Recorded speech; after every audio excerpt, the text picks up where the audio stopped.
Hello again. What we're going to be talking about today is writing that uses the five senses.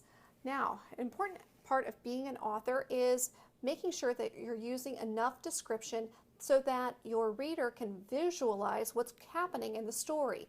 You want them to be able to make that mental picture of all of the action and the characters going on in the story. You really want them to get a sense of what's going on. A way to do that is through using the five senses. We know that we experience the world around us through our sight and hearing, smell, taste, touch. All of these things are things that we use to experience the world around us. We also want them to show up in our writing so that we can help our readers, our audience, really visualize what's going on. So to help us with that, we have this handout. First thing you need to think about is, what does the character see? Use lots of adjectives. Remember, adjectives describe nouns. So we want lots and lots and lots of descriptive words. If I'm writing a story about catching fireflies, this is some of the things that I could write, perhaps. I could use the words flickering, winking lights, dancing on the breeze. Okay, does that give you a better description than just a bunch of lights?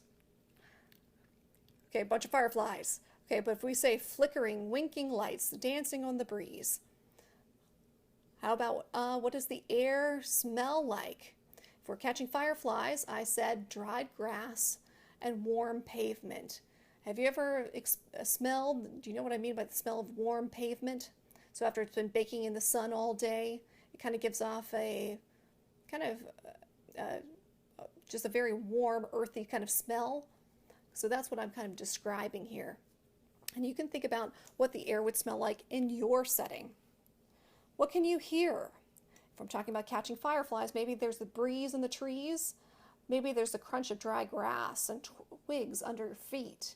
That could be sound. So let's incorporate the sounds as well. What can you hear? What do you feel? That includes, like, what's the weather? Is it hot or is it cold? I said it was more warm and muggy. Is there anything to taste? Now this one I left blank because if I'm talking about catching fireflies, well, I don't think we're going to eat them, or at least I would hope not.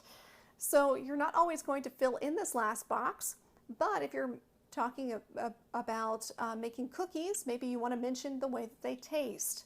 So again, it's okay to leave this one blank, but do try to fill in the other four.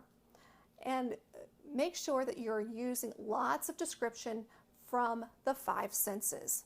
Happy writing!